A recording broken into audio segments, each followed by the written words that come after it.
Baiklah, bismillahirrahmanirrahim. Assalamualaikum warahmatullahi wabarakatuh. Kami dari kelompok 2 yang terdiri dari Hamidah Rizalni, Suci Aulia Bahri, Fajri Algoni, dan juga Rindi Okta Anggira akan menjelaskan tentang budget penjualan. Pengertian budget penjualan. Anggaran penjualan atau sales budget adalah anggaran yang merencanakan secara lebih terperinci tentang penjualan perusahaan selama periode yang akan datang, yang di dalamnya meliputi tentang rencana tentang jenis atau kualitas barang yang akan dijual, jumlah atau kuantitas, harga barang, waktu penjualan, serta tempat atau daerah penjualannya. Baiklah, selanjutnya akan dijelaskan oleh Hamidah Rizalni. Kepada Hamidah Rizalni, dipersilakan. Baiklah, yang kedua yaitu fungsi budget penjualan. Anggaran merupakan titik sentral semua pembuatan anggaran biaya dan investasi. Perubahan volume penjualan yang sangat signifikan akan mempengaruhi investasi pada modal kerja dan aktiva tetap. Anggaran penjualan mempunyai fungsi sebagai yang pertama, pedoman kerja, yang kedua koordinasi kerja, yang ketiga evaluasi kerja bagi divisi pemasaran, dan yang keempat pedoman untuk membuat anggaran biaya pemasaran.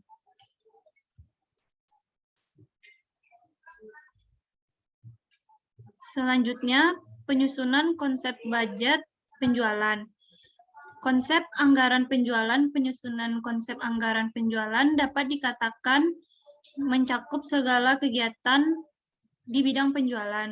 Komponen-komponen pokok konsep anggaran penjualan sebagai berikut. Yang pertama, dasar-dasar menyusun anggaran.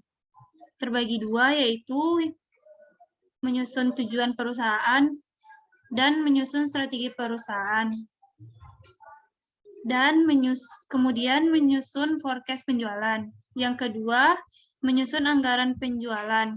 Terbagi tiga, yaitu anggaran promosi dan advertensi, anggaran biaya-biaya penjualan, dan rencana pemasaran.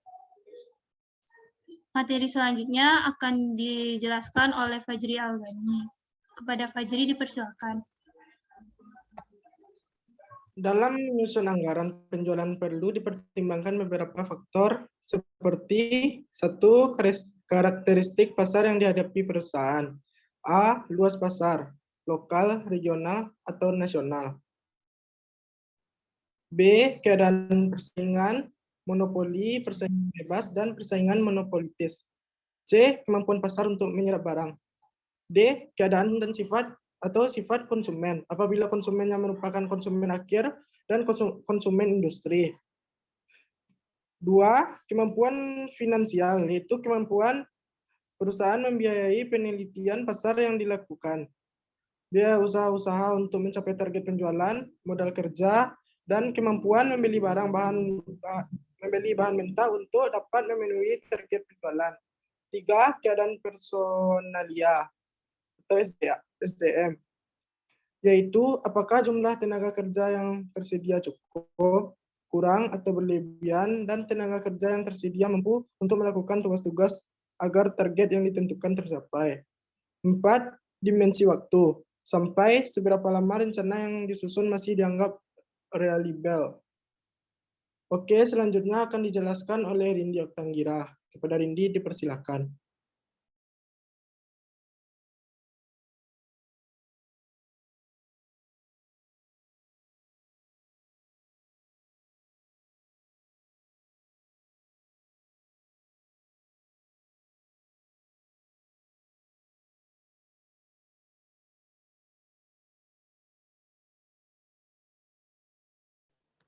Baik, selanjutnya tentang forecast atau ramalan penjualan.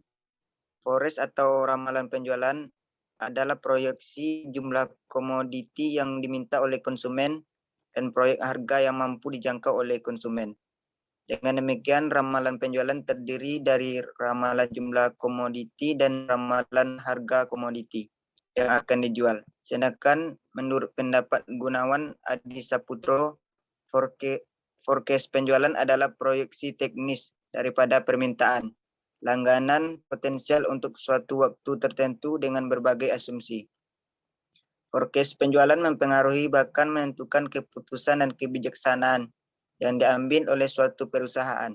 Maka dapat dikatakan bahwa forecast penjualan merupakan pusat dari seluruh perencanaan perusahaan.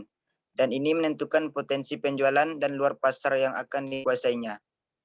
Dalam membuat ramalan penjualan, manajer penjualan pada umumnya menggunakan metode judgment statistik, metode khusus. Selanjutnya kepada moderator. Baiklah, kami dari kelompok 2 mengambil kesimpulan dari budget penjualan ialah anggaran penjualan adalah anggaran yang merencanakan secara terperinci tentang penjualan perusahaan selama periode yang akan datang. Baik meliputi kualitas, produk, kuantitas, harga, waktu penjualan, serta tempat atau daerah penjualannya, dengan tujuan untuk mengoptimalkan laba secara efektif dan efisien. Penyusunan anggaran penjualan disertai penyusunan peramalan atau forecast penjualan serta produk dan mampu menguasai luas pasar di waktu yang akan datang. Metode-metode yang digunakan peramalan penjualan meliputi metode judgment, metode statistika, dan juga metode khusus. Mungkin sekian dari kelompok 2. Jika ada kekurangan, mohon dimaafkan. Sekian. Wassalamualaikum warahmatullahi wabarakatuh.